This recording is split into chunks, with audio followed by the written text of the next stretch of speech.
প্রথমে এই ভিডিওটি একটু মনোযোগ সহকারে দেখেন। বলো, তুমি তোমার আব্বুর কাছে কি বলতে চাও বলো। আসসালামু আলাইকুম। তুমি যদি ভিডিওটা দেখো তাহলে আমার মুখের দিকে দেখো, তুমি দয়া করে চলে আসো, আমি তোমার দ্বারা বাঁচতাম না, তুমি চলে আইও।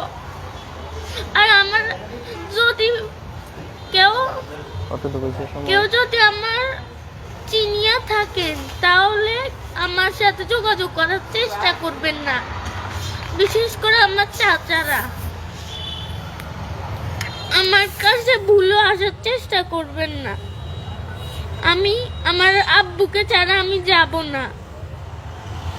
আর অনেক মানুষ আছে আমাকে না চিনো হতে পারে, আমাকে নিয়ে যাওয়ার জন্য আসবে, কিন্তু আমি যাব না।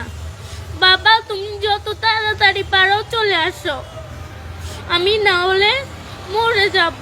তুমি চলে আসো তাড়াতাড়ি, আমি আর কিছু বলতে চাই না। এখন বলবো, এই মেয়েটা বাসা থেকে চলে আসছে, সে তার বাবার উদ্দেশ্যে বলছে তার বাবা যেন তাকে এসে নিয়ে যায়। এখন আপনাদের কাছে এতটুক দায়িত্ব দিলাম যে এই ভিডিওটা এত পরিমাণ শেয়ার করবেন যেন তার বাবা পর্যন্ত পৌঁছায়। ভাই দেখেন, আপনার একটি শেয়ারের কারণে সে একটা সুন্দর জীবন পেতে পারে। এবং এখানে আরও কিছু বলবো যে এই মেয়েটা কেন তার চাচার সাথে যেতে যাচ্ছে না। একটা মেয়ে, একটা সন্তান তার বাবার পরে যদি কারো কাছে সম্মান পায় সে হচ্ছে চাচা। এখন আপনারা বলতে পারবেন যে মেয়েটি কি হারায় গেছে? না, মেয়েটি হারায় যায় নাই। মেয়েটি হচ্ছে তার বাসা থেকে চলে আসছে এবং মেয়েটি তার চাচার সাথে কোনো অভিমান করে চলে আসছে, কারণ সে ভিডিওতে বলেছে তার চাচারা যদি আসে তাহলে যাবে না। এবং মেয়েটির দালাল বাজার নামে একটি জায়গা রয়েছে, আমি চিনি না, ভিডিওটি যে ছেড়েছে সে সম্পূর্ণ অ্যাড্রেসটি দেয়নি দালাল বাজারটি কোথায়। তো আশা করি এটা এত পরিমাণ শেয়ার হোক যাতে তার বাবা তাকে খুঁজে পায়।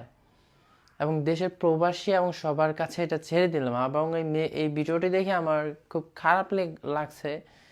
সে তার বাবাকে বলতেছে যে বাবা তুমি চলে আসো। তো এই কথার মানে হচ্ছে তার বাবা বাংলাদেশে থাকে না, হয়তো বা বিদেশে থাকে, মানে প্রবাসে।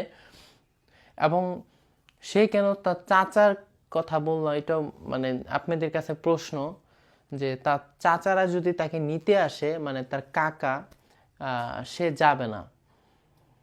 তো আমি এতটুকুই বলবো যে আপনার সন্তান আপনার কাছে সম্পূর্ণ ভালো থাকবে, সুস্থ থাকবে। দেখেন, একজন বাবার যখন টাকা থাকে তখনই ফুফু, চাচা, মামা এবং বিভিন্ন আত্মীয় স্বজনের ভালোবাসা বেড়ে যায়। আজকে বাবার অর্থ না থাকলে কেউ দাম দেয় না এই সমাজে।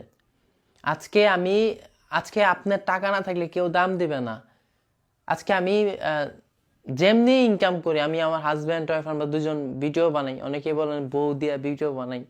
তো ভাই, আমার ঘরে ভাত না থাকলে কেউ কিছু দিয়ে যাবে না। কত মানুষ রাস্তাঘাটে পইরা আছে, তাদেরকে দেখার মতো কেউ নাই। এই শীতে কম্বল নাই শরীরে, কিন্তু রাস্তায় পড়ে আছে। তো বিষয় হচ্ছে আমাদের পিছনে কথা না বলে তাদের পালে একটা কম্বল দিয়ে আসেন। আর আমি এক কথাই বলবো যে আমরা বাংলাদেশের মানুষ খালি বলে যে বাঙালি, মানে বাঙালির বিভিন্ন দোষ ধরে, সেই দোষটা যেন না ধরা যায় সেই সিস্টেমটা আপনারা করেন। তো ভালো থাকবেন, সুস্থ থাকবেন, আল্লাহ হাফেজ।